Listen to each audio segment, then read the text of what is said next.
Howdy guys, Rex here. We're taking our very first look after unboxing of the Steiner Military Series M7Xi. This is the 4-28x56 Riflescope. Okay, now the Military Series is something that I've been very familiar with for a long time. Since they first came out, I had the original prototypes, and the original prototypes were fantastic scopes.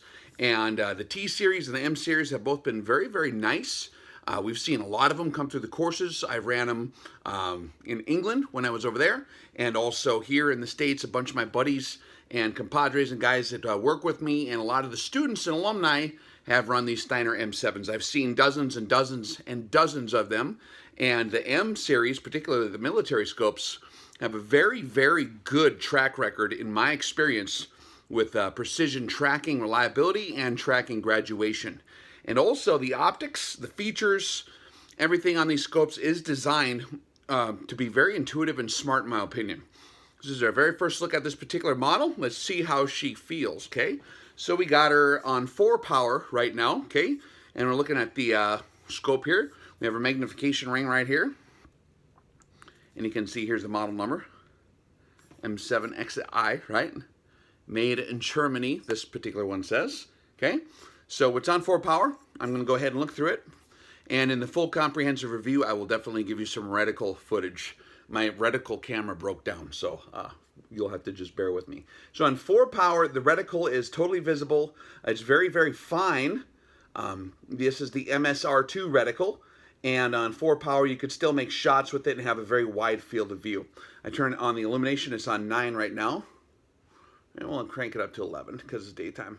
Okay, that's given me a little bit of a usable reticle on black targets out there. Okay, now I'm going to crank it up to, let's put it up on 10 power. It's in between 8 and 12 there. Okay, on 10 power, it's a very finely balanced reticle. It's not thick, but it's not too thin either. It's very nicely configured. This is a really nice reticle. Some guys think it's a little loud, a little noisy.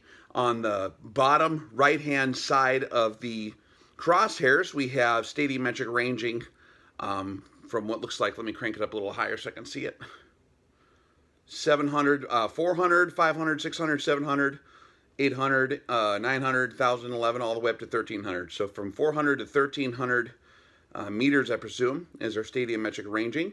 There's a line on the bottom. We'll show you that later. And then on the left side, we have some 10th mil increment stadium-metric ranging marks for milling targets of any known size. It's basically basic trig. You take the target size in inches times 25.4 and take that divided by however many mils in the scope that target takes up. That's your range in meters. If you want yards, use the constant 27.77, okay? And so that's what the stadium-metric ranging markings are for. And then we have basically a nice clean reticle. Besides that, for the most part, the MSR2 is a nice reticle. Let's take a look at the turrets here. And we'll look at the turrets kind of up close here. Okay, we'll let it focus. Okay, so what we have is we have a full revolution every 15 MRADs. Okay, so you have quite a ways to go.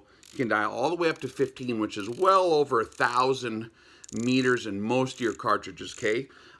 That's going to be shooting pretty darn far. And then you go into your second revolution, okay? And you pick up at 15, 16, and it goes all the way up to 27 mils of adjustment, which is a lot. My PM2 has like 21.5 or 22 usable mils of adjustment. So that's not a bad deal, okay? The feel of these turrets, it's a tight scope.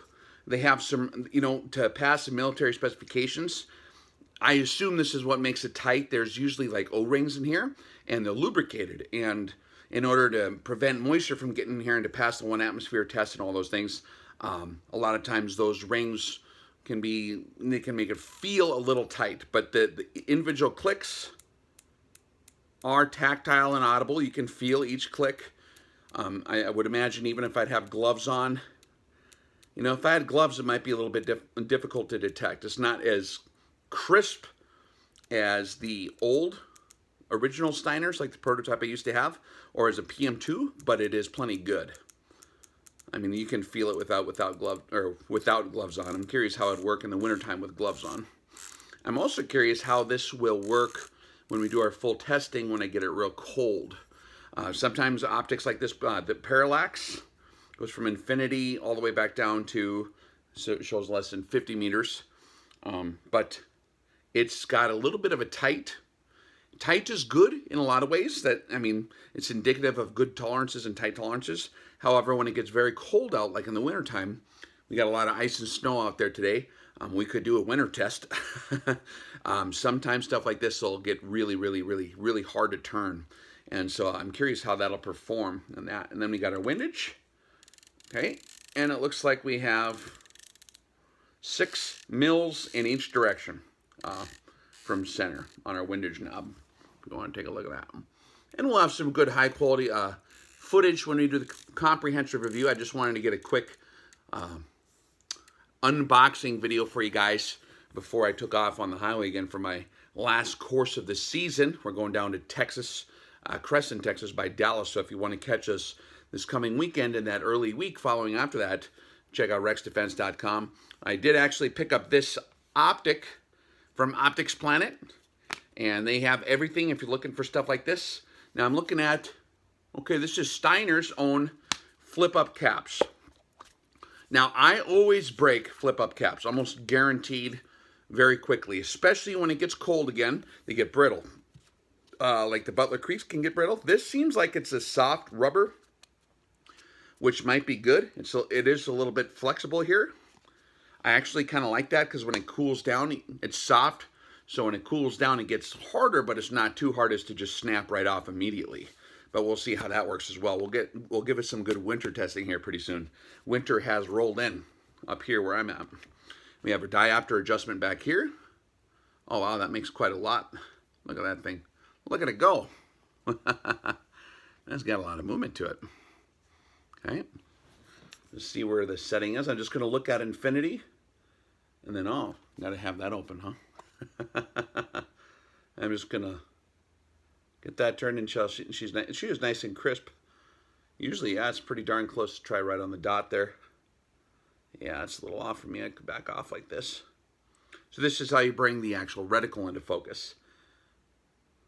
I'm liking how it's configured. Let's crank it all the way up to 28 power. The MSR2 reticle. That center aiming dot is still like really crisp and usable. It's not like too big to be sloppy. I'm going to crank back my parallax here for more appropriate distance. We're looking.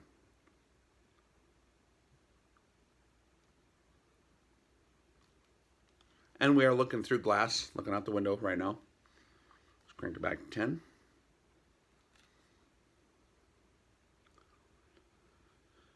Yep. So one thing I'm noticing when I'm cranking it up, so I'm going to come all the way back down to 4 power. If you remember the old Schmidt-Bender PM2 rifle scopes, some folks complain about what they call like tunneling when you get down close to 5 power, and at the first, until you get past 5 power a little ways, it'll kind of tunnel in, and then it'll, you know, in terms of the overall image that you see in the optic here. And I'm not seeing any tunneling in this.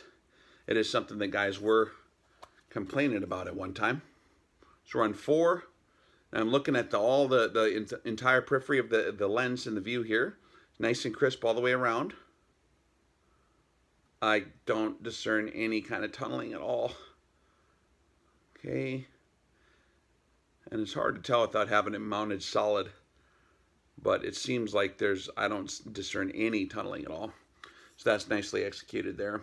It's just one of those details that some folks, you know, when you're spending that much money for a rifle scope, you don't want to see kind of stuff like that. And the PM2 is a pretty old design, been around for a long time. I got 2 of them. They're excellent scopes. It's hard to beat a PM2.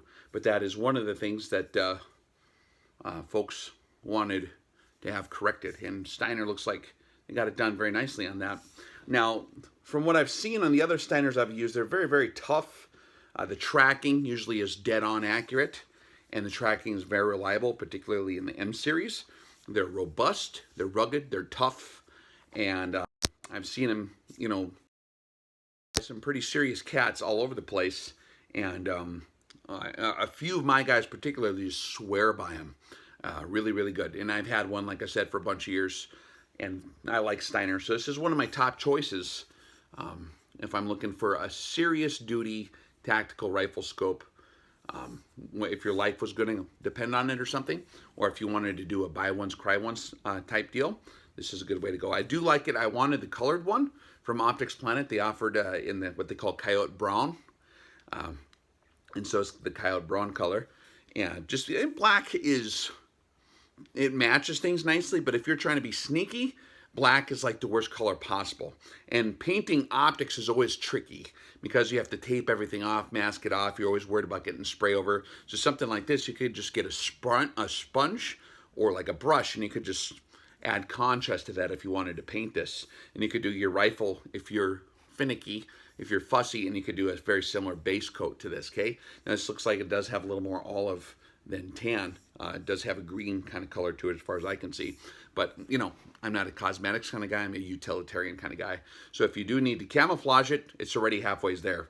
And that's a really nice feature. Now you do have the caps. You know, you take those off and spray those. Perhaps the magnification ring is kind of a rubber. That's something I'm noticing here that looks like, I don't think my other one has a similar magnification ring like that, but it's a nice soft rubber. It's a smooth mechanism here for the magnification, the zoom here. But again, I'm curious how this is going to do it, and it's really, really tight. So it looks like we have two dots up on top here. Let's see if that's their, I'm going to crank up the elevation. Sometimes they have tactile indicators. Ah, okay, see how that dot popped up, guys? So when I got my second revolution, see now it's down? I'm going to crank it all the way up. Okay, so now in the dark, I can just feel, and I can know I'm in my second revolution. And then when it drops down out of sight, it's right around 13. So it's, well, hard to say. Let's try it again. So it's popping up. Right now I'm at 13. 14 is where it starts coming up, and at 15 it's all the way up. So in between 13 and 15 it starts to kind of pop up. So just to give you an idea of generally where you're at. Double turn tactile indicators like that can get jammed up. I've seen them on other designs get jammed up. So again, we will see how that works. We'll give it a full run for its money and see what the performance is like. One thing I like about the illumination on this particular reticle, on this MSR2, if you crank up the illumination, it's just that center part of the reticle, like the first, looks like about a ½ mil. The actual aiming point is the only part that's illuminated. You don't want too much illumination as to illuminate your whole face. You want to minimize that if you can. So I like that feature. I think that's smart the way they did that. And so stand by. Probably end up, I'm not sure which rifle we're going to put this on yet. We'll find a good match for it. This might go on the Steiner. That might be a good marriage, you know. We'll see how that goes. All right, rock and roll, guys. Stay tuned for the M7Xi review, the comprehensive review.